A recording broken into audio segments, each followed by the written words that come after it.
partnership with the FATA Secretariat and Frontier Works.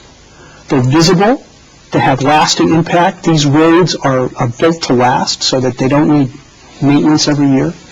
So that's an example of a signature project. How has the USAID's focus in Pakistan shifted? I mean, I remember discussing this thing before the program, that how you focus, you have a large, you used to have a very large program in India. You still have a program and a presence in India, USAID India. But the focus has shifted. Mm-hmm. Yes. How has the focus in Pakistan shifted? Well, one thing I would say is it's become more clear that we now have 5 priorities that I just outlined to you. We were spread over many areas before. So, for instance, BISP, Benazir Income Support Program, which is a good program, and which we've You're not putting any money into it. Well, we've provided $160 million into BISP. And then walked off. And they made a request, we made a commitment, we honored that commitment 100%, but that's all we agreed to do. But that doesn't fit within our strategic priorities now, which I mentioned to you. What are the strategic priorities? Energy, economic growth, border area stabilization, education, and health. The cash transfers to the people is not part of the priorities. Well, if there's an emergency, like in a flood. Like in a flood. So apart from those 5 areas that I mentioned, if Pakistan has an emergency, whether it's the earthquake, 2010 flood, 2011 flood, Americans will be there to help. And in 2010 flood, apart from KLB, the U.S. government provided approximately $750 million in additional assistance, most of that through AID, where we provided health care to 9 million people. But that was adjusted to the KLB, But it was not KLB money. That was not KLB? It was separate, and it was fast. So as I mentioned, health care, clean water, shelter for millions of people. Very fast. Over 9 million Pakistanis benefited from that assistance. And following that, we're using KLB funds to assist with recovery in a couple of important ways. One is we made major investment in agriculture so that the rabi crop would not be a disaster after the flood, but people would regenerate their farm income. So we invested in farmers and their farms in 3 provinces for wheat, and then it's the 4th one, which was Sindh and sunflower. And they had bumper crops. Remember, during the 2010 flood, everybody was worried, what's going to happen? Is there going to be agriculture? And instead, with our support and UN and other supports, Pakistan had a bumper wheat crop. Let me just finish on the compensation fund. Your government's top request to us following the flood was to help the Pakistani families that got devastated. Their homes were destroyed. So we contributed $190 million cash to that fund. We were the largest donor for that flood compensation program, and that money is reaching over 1 million families. There's no U.S. overhead. There are no U.S. firms. There are no international firms. It's going through the Pakistani government. It is well managed. The impression is this, that half the money is taken over by U.S. contractors and consultants. And Zero.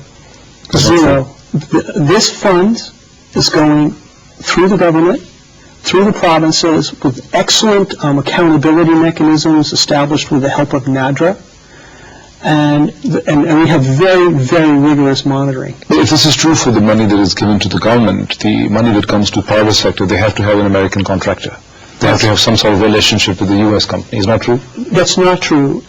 In some countries where we do business, there is either a requirement or a preference that we use American firms. Not in Pakistan. It's just the opposite. Under the late Ambassador Holbrooke, a very explicit policy was put in place. We will not use American firms. We will use Pakistani partners. This is to reduce the costs? No. The first priority is to strengthen Pakistani ownership of the programs.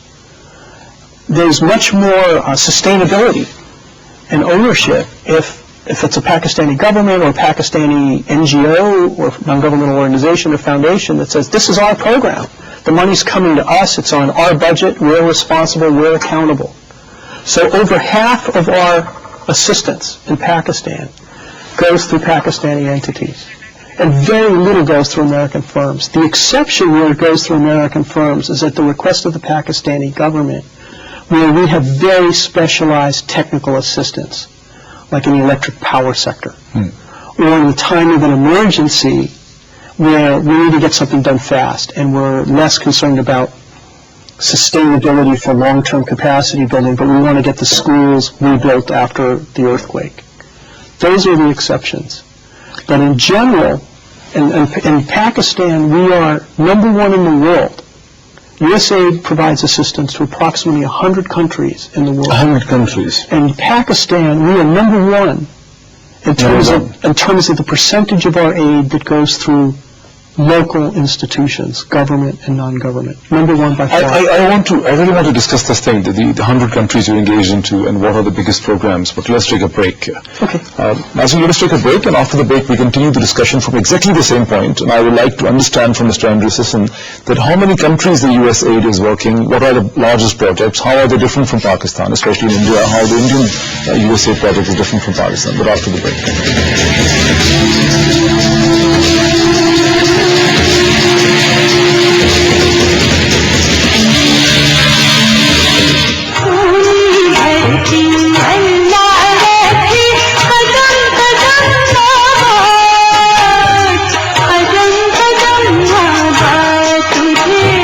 Soni धरती के छोटे काश्तकारों के लिए Sindh bank का Benazir ज़राई card, ज़राई पैदावार में इजाफे के लिए माली ताकत। सिंध बैंक, कराची का कश्मीर, तरक्की Benazir.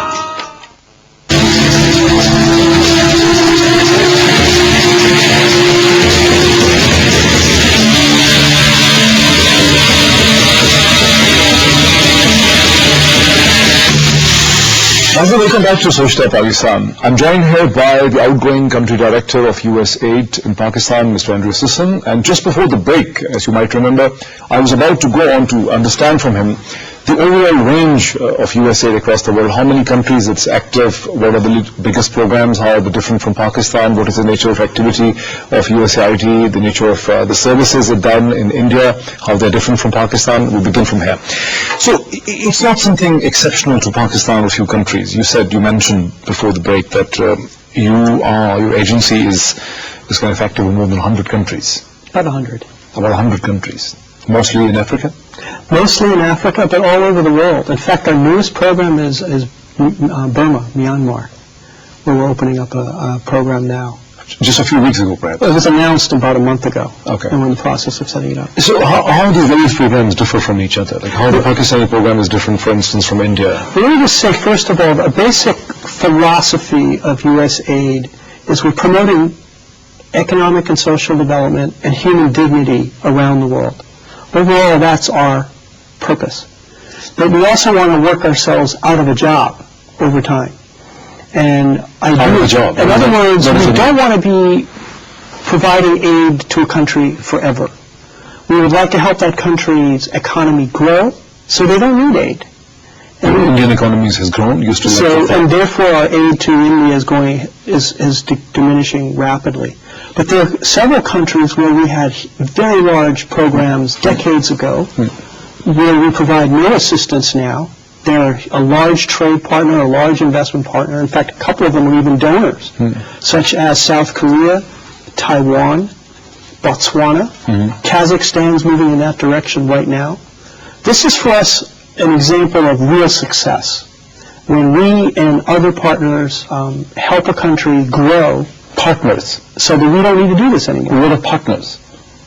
So you and the other partners. Other partners could be other bilateral donor agencies. It could be the international financial institutions like the World Bank or the Asian Development Bank or the African Development Bank. I was looking at the website of USAID in India. I mean, it mentions that it has spent about $15 to $16 billion since 1951. In real terms, it's almost like $60 billion now in the present terms. It still has a large program focusing on so many issues. If the Indian economy is grown, right, why do they need an aid program? The need is reducing. I think their program is probably on the order of 10% of the program here in Pakistan. In terms of